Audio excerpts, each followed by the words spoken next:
नमस्कार। आकाशवाणी के समाचार सेवा प्रभाग की प्रस्तुति न्यू इंडिया समाचार में आपका हार्दिक स्वागत, अभिनंदन। दोस्तों, मैं हूं मुनीश शर्मा और मैं हूं विनीता ठाकुर।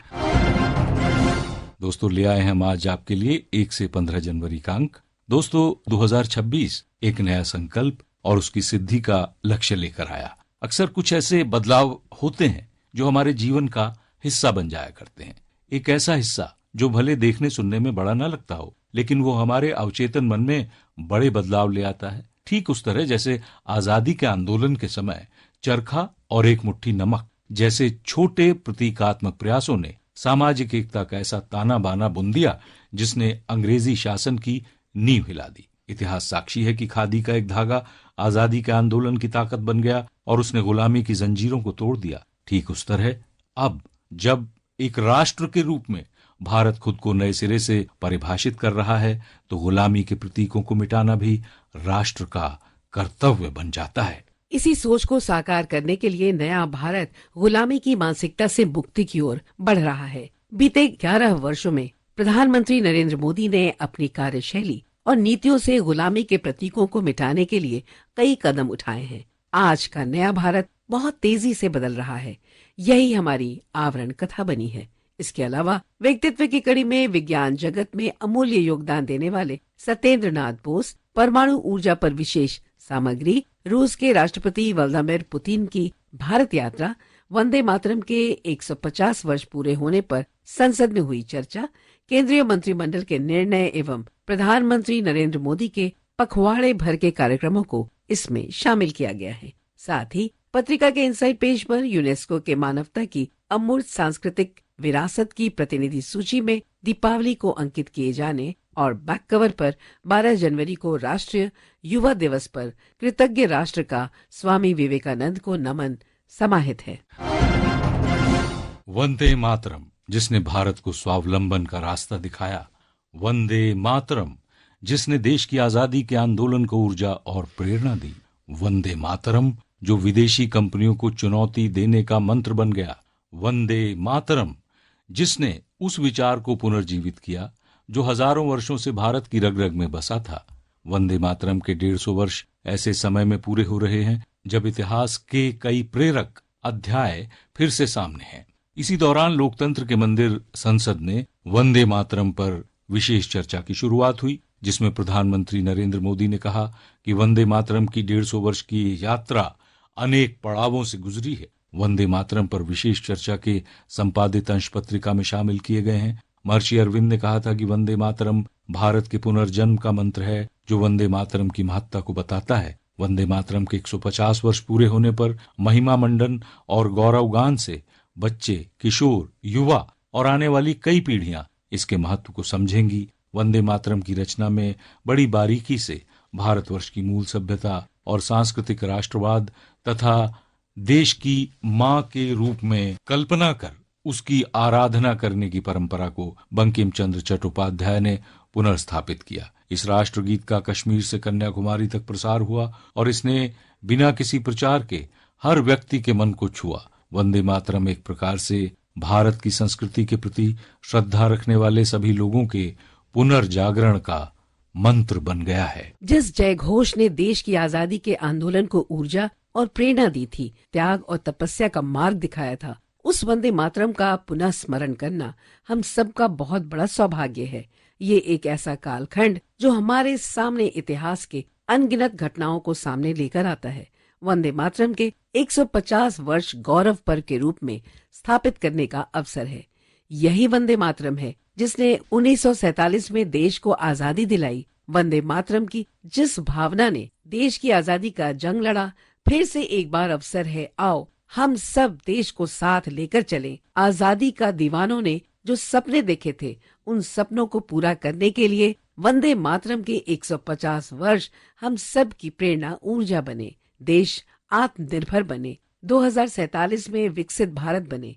हमारे जांबाज सपूत बिना किसी डर के फांसी की तख्त पर चढ़ते थे। आखिरी सांस तक वंदे मातरम उनका भाव घोष रहता था। खुदीराम बोस, मदन लाल ढींगरा, राम प्रसाद बिस्मिल, अशफाक उल्ला खान, रोशन सिंह, राजेंद्र नाथ लाहिड़ी, रामकृष्ण विश्वास, अनगिनत ऐसे हैं जिन्होंने वंदे मातरम कहते कहते फांसी के फंदे को अपने गले पर लगाया था। एक भारत श्रेष्ठ भारत, इन सब का मंत्र एक ही था, वंदे मातरम। चर्चा में केंद्रीय गृह मंत्री अमित शाह ने कहा कि वंदे मातरम कभी अप्रासंगिक नहीं होगा। जब वंदे मातरम की रचना हुई तब इसकी जरूरत जितनी थी आज भी उतनी है। उस समय वंदे मातरम देश को आजादी दिलाने का माध्यम बना, जबकि अमृत काल में वंदे मातरम देश को विकसित और महान बनाने का नारा बनेगा।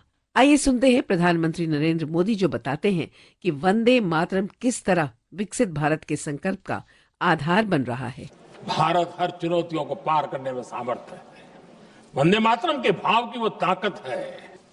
वंदे मातरम ये सिर्फ गीत या भावगीत नहीं, ये हमारे लिए प्रेरणा है।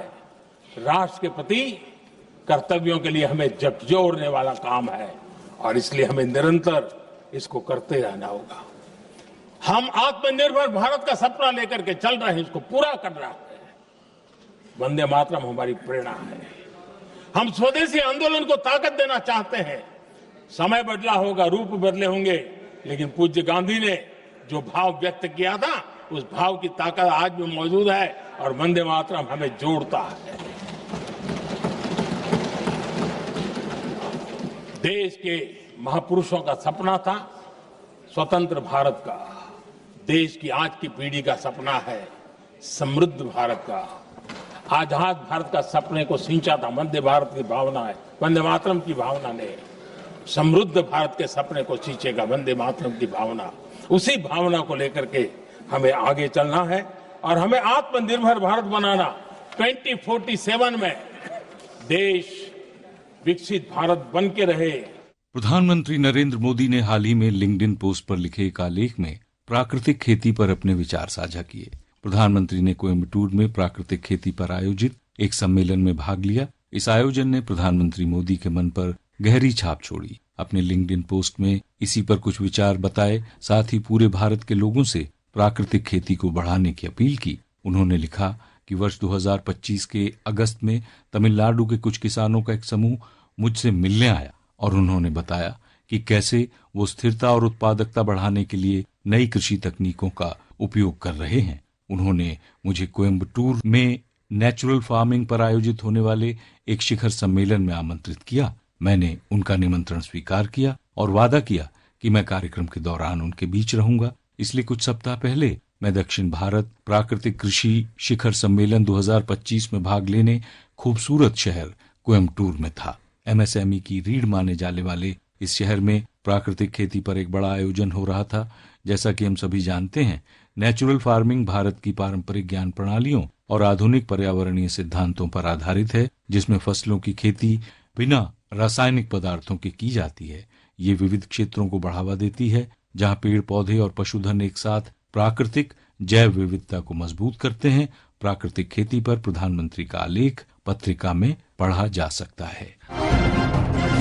केंद्रीय मंत्रिमंडल ने देश हित से जुड़े 3 महत्वपूर्ण प्रस्तावों को मंजूरी दी है। इनमें सबसे बड़ा निर्णय वर्ष 2027 में होने वाली जनगणना के लिए बजट आवंटन का है, जो देश में 16वीं जनगणना और स्वतंत्र भारत की 8वीं जनगणना होगी। ये शहर और वार्ड स्तर पर प्राथमिक डेटा उपलब्ध कराने का सबसे बड़ा स्रोत है। भारत की जनगणना 2027 में देश की समस्त जनसंख्या को शामिल किया जाएगा। ये 2 चरणों में की जाएगी। पहला गृह सूचीकरण एवं आवास जनगणना अप्रैल से सितंबर 2026 और दूसरा जनसंख्या गणना फरवरी 2027 तक। डेटा संग्रह के लिए मोबाइल ऐप और निगरानी के लिए केंद्रीय पोर्टल का उपयोग किया जाएगा, जो बेहतर गुणवत्ता वाला डेटा सुनिश्चित करेगा। इस राष्ट्रीय महत्व के विशाल कार्य को 30 लाख फील्ड कर्मचारी संपन्न करेंगे। इस दौरान 1.02 करोड़ मानव दिवस रोजगार पैदा होगा। साथ ही मंत्रिमंडल ने कोल सेतु नीति और 2026 सीजन के लिए खोपरा के न्यूनतम समर्थन मूल्य के प्रस्तावों को भी मंजूरी दी। ये कोल सेतु विंडो लंबी अवधि और किसी भी औद्योगिक उपयोग एवं निर्यात के लिए कोयला लिंकेज की नीलामी पर आधारित आवंटन का लक्ष्य रखती है। कोई भी घरेलू खरीदार जिसे कोयले की आवश्यकता है, वो लिंकेज नीलामी में भाग ले सकता है। 2026 सीजन के लिए खोपरा के MSP को भी मंजूरी मिली। ये कदम किसानों की आय बढ़ाने और नारियल उत्पादन को प्रोत्साहित करने की दिशा में महत्वपूर्ण कदम है। भारत आज दुनिया का छठा सबसे बड़ा परमाणु रिएक्टर बेड़ा संचालित करता है। कुल विद्युत उत्पादन में 3% से अधिक योगदान बना हुआ है। स्थापित क्षमता 8.78 गीगावाट है। परमाणु ऊर्जा क्षमता विस्तार के लिए केंद्र सरकार काम कर रही है। इसी कड़ी में प्रेशराइज्ड वाटर रिएक्टर तकनीक पर आधारित 200 मेगावाट के स्वदेशी स्मॉल मॉड्यूल रिएक्टर और 55 मेगावाट के स्मॉल मॉड्यूल रिएक्टर के डिजाइन और विकास की शुरुआत हुई। भारत सरकार देश के ऊर्जा मिश्रण में परमाणु ऊर्जा का हिस्सा बढ़ाने के लिए स्वदेशी परमाणु तकनीक पर खास जोर दे रही है। अब देश में PHWR तकनीक के बड़े आकार जैसे 700 मेगावाट के रिएक्टरों के परिपक्व होने और स्वदेशी 700 मेगावाट रिएक्टरों और अंतर्राष्ट्रीय सहयोग से स्थापित 1000 मेगावाट रिएक्टरों की तैनाती से परमाणु क्षमता बढ़ रही है। साथ ही निर्माणाधीन परियोजनाओं के पूरा होने पर वर्ष 2031-32 तक देश की परमाणु ऊर्जा क्षमता 22.38 गीगावाट होने की उम्मीद जताई गई है। सरकार ने वर्ष 2047 तक परमाणु ऊर्जा क्षमता को 100 गीगावाट तक पहुंचाने के लिए न्यूक्लियर एनर्जी मिशन की घोषणा भी की है। परमाणु ऊर्जा पर विशेष रिपोर्ट पत्रिका में पढ़ी जा सकती है। दिव्यांगजन आज राष्ट्र की विकास धारा का न केवल हिस्सा बने हैं, बल्कि देश दुनिया में तिरंगे का मान सम्मान भी बढ़ा रहे हैं। केंद्र सरकार ने बीते 11 वर्षों में दिव्यांगजनों को गरिमापूर्ण जीवन और अवसर देने के लिए सभी क्षेत्रों में सुगम्य इकोसिस्टम खड़ा किया है। इसी का परिणाम है कि दिव्यांगजन आज अपने उत्कृष्ट प्रदर्शन से राष्ट्र की प्रेरणा बन रहे हैं। ऐसे ही उत्कृष्ट प्रदर्शन करने वाले दिव्यांगजनों को वर्ष 2025 के लिए राष्ट्रपति द्रौपदी मुर्मू ने राष्ट्रीय दिव्यांगजन सशक्तिकरण पुरस्कार प्रदान किए। पैरा एथलीट पूजा गर्ग इन लोगों में शामिल हैं, जिन्हें दिव्यांगजन सशक्तिकरण के लिए राष्ट्रीय पुरस्कार मिला है। वो बताती हैं, मैं वर्ल्ड रिकॉर्ड होल्डर हूँ और गर्व के साथ कह सकती हूँ कि इस वर्ष मुझे बेस्ट दिव्यांगजन अवार्ड मिला है। 2010 में एक चोट से उन्हें गहरा आघात लगा था। जन्म से ही ऑर्थोग्राइपोसिस नामक दुर्लभ बीमारी से पीड़ित सामाजिक कार्यकर्ता निपुण कुमार मल्होत्रा उत्कृष्टता श्रेणी में दिव्यांगजन सशक्तिकरण के लिए राष्ट्रीय पुरस्कार से सम्मानित किए गए। कार्यक्रम में 32 दिव्यांगजनों को सम्मानित किया गया। आज देश में ऐसी प्रेरणास्पद कहानियों की सूची लंबी होती जा रही है। ये परिणाम है उस सोच का जिसे दिसंबर 2015 को प्रधानमंत्री नरेंद्र मोदी ने मन की बात कार्यक्रम में साझा किया था।